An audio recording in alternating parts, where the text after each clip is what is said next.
Noong panahong iyon, bumalik kay Jesus ang mga apostol at iniulat ang lahat ng kanilang naisagawa at naituro. Napakaraming taong dumarating at umaalis, ano pat hindi na makuhang kumain ni Jesus at ng kanyang mga alagad. Kaya't sinabi niya sa mga ito, "Magtungo kayo sa isang ilang na pook upang malayo sa karamihan at makapagpahinga kayo ng kaunti." Umalis silang lulad ng bangka at nagpunta nga sa isang ilang na dako. Ngunit maraming nakakita sa kanilang pag-alis at nakilala sila. Kaya't mula sa lahat ng bayan, ang mga tao'y patakbong tumungo sa dakong pupuntahan ni na Jesus at nauna pang dumating doon kaysa kanila. Paglunsad ni Jesus, nakita niya ang napakaraming tao. Nahabag siya sa kanila, sapagkat para silang mga tupang walang pastol, at sila'y tinuruan niya ng maraming bagay. Ang mabuting balita ng Panginoon. Pinupuri ka namin, Panginoong Hesukristo. Pagsiyo po lahat. Isang magandang umaga po sa inyong lahat. Tayo po ngayon ay nasa 12 na linggo sa karaniwang panahon. At babalikan ko lang po ng kaunti para magkaroon tayo ng background sa atin pong pagninilayan ngayong linggong ito. Nung nakalipas na linggo, isinugo ni Jesus ang kanyang mga alagad, dala-dalawa. Pinagkalooban muna sila ng kapangyarihang magpalayas ng masasamang espiritu at ganun din magpagaling ng mga may sakit. Binigyan muna ng kapangyarihan. So, pinili ni Jesus ang 12, tapos binigyan ng kapangyarihan at hinayong 2-2. Naintindihan po ba? At sinabi niya na humayo kayo doon sa kung anumang bayan ang kanilang mararating. Doon nga ay sila ay nangaral na pagsisihan ang mga kasalanan at talikdan ang mga ito. Nagpalayas ng maraming demonyo, pinahira ng langis ang mga maraming may sakit. Ngayong linggong ito, sa atin pong narinig na ebanghelyo, sila po ay nagbabalik na.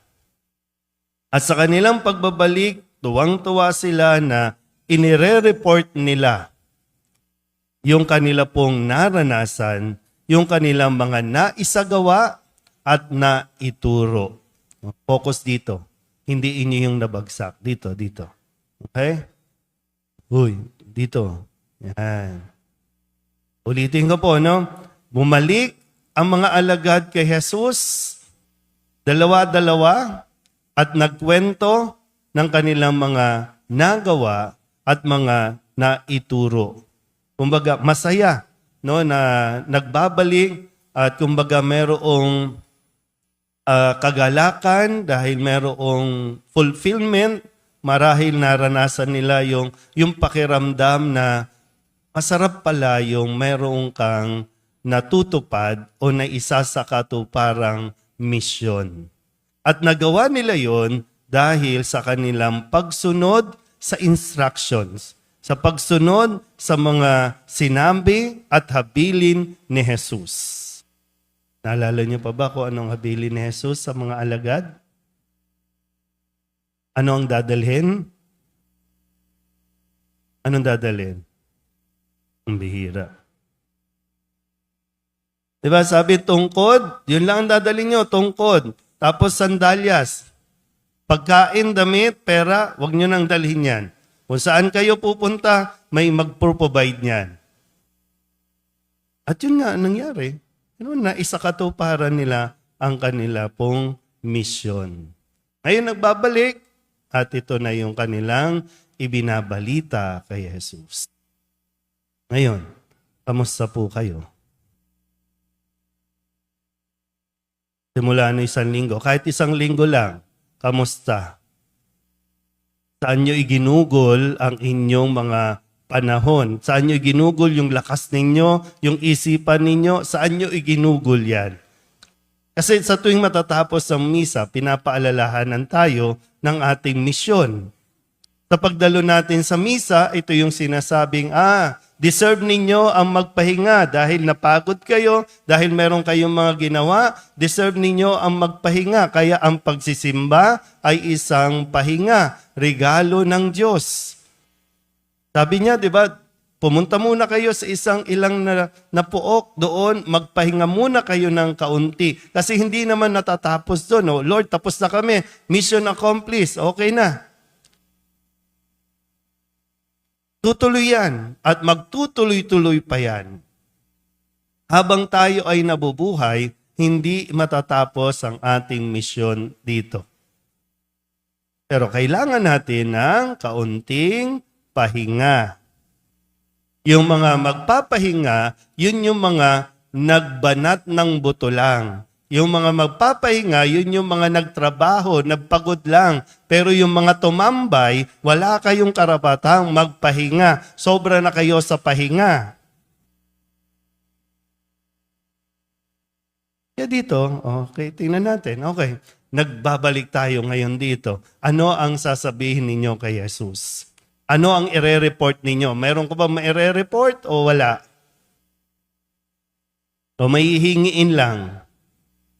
O, kamusta ang iyong pagiging ina? Kamusta ang iyong pagiging ama? Kamusta ang inyong pagiging mag-asawa? Anong ire-report ninyo? Kasi di ba, dalawa-dalawa eh.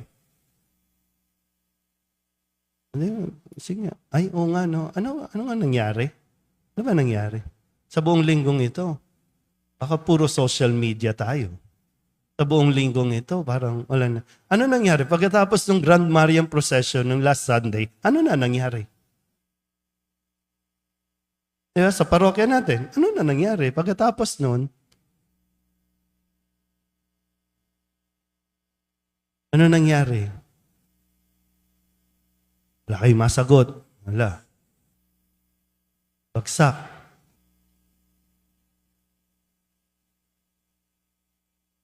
Gusto ko rin po sanang i-address din itong pagninilay natin para sa mangyayari bukas.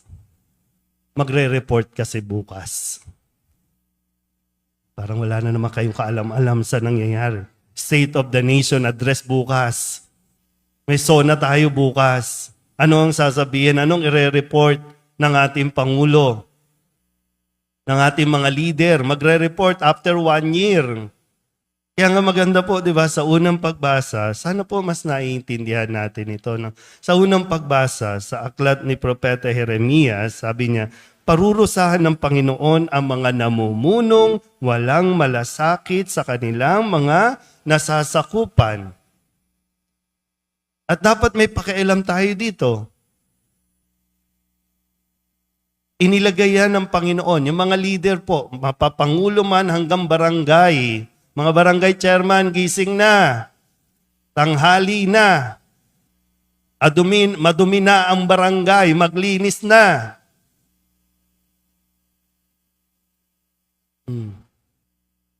Nilagay kayo ng Panginoon. Kahit kami mga pari, yung sinukonsider na leader, mga namumuno sa simbahan, anong ire-report natin sa Diyos? Kasi paparusahan ng Panginoon ang mga itinalagang mamumuno.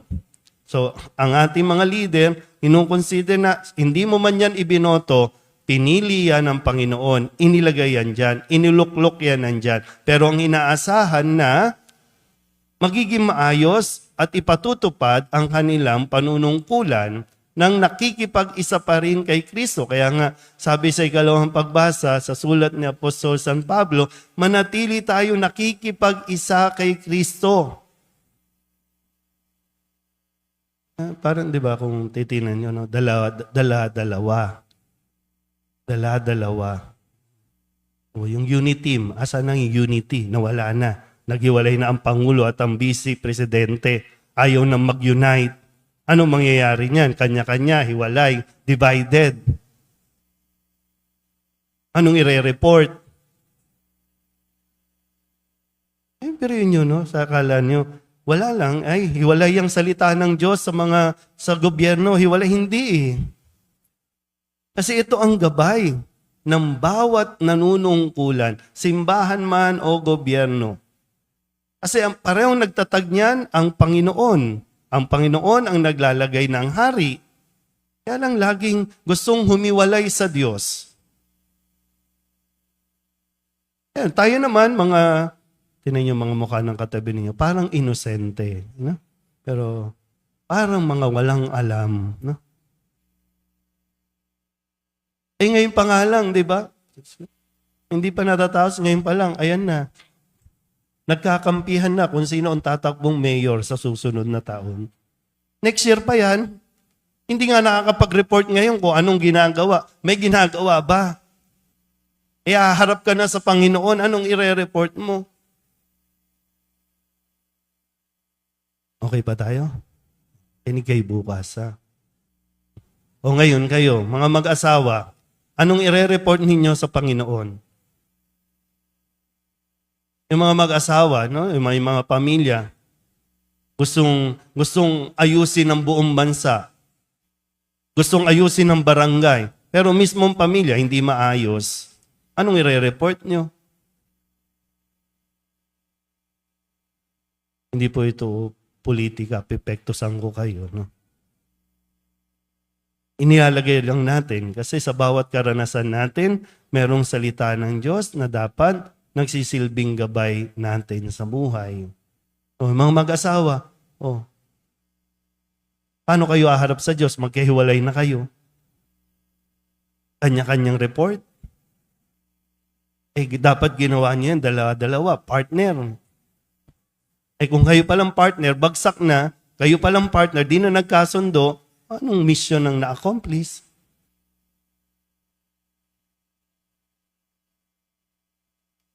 Kaya kailangan natin ng konting pahinga. Lagi po sinasabi ni Kristo, konting pahinga, mag-aral kayo sa akin, matuto kayo sa akin. Kaya itong ginagawa natin, pagtitipon na ito, ay pinagpapahinga at nag-aaral tayo kay Kristo. Dahil mamaya, babalik na naman kayo sa inyong mga tahanan. Bukas, papasok na naman kayo.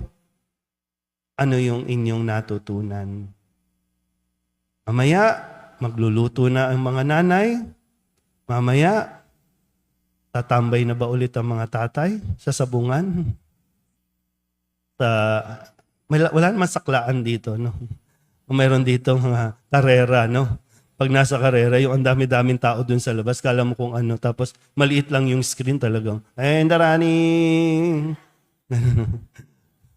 Talagang attentive, number, no? Yeah. Paano nga ang aasenso ang buhay kung hindi nga natin sinusunod si Kristo? Hindi nga natin, ayaw nga natin pakinggan si Kristo,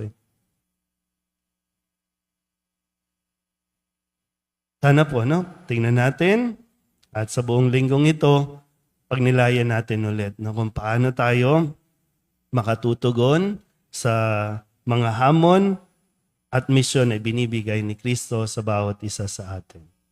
Amen? Magsitayo ang lahat, ipahayag natin ang ating pananampalataya. Sumasampalataya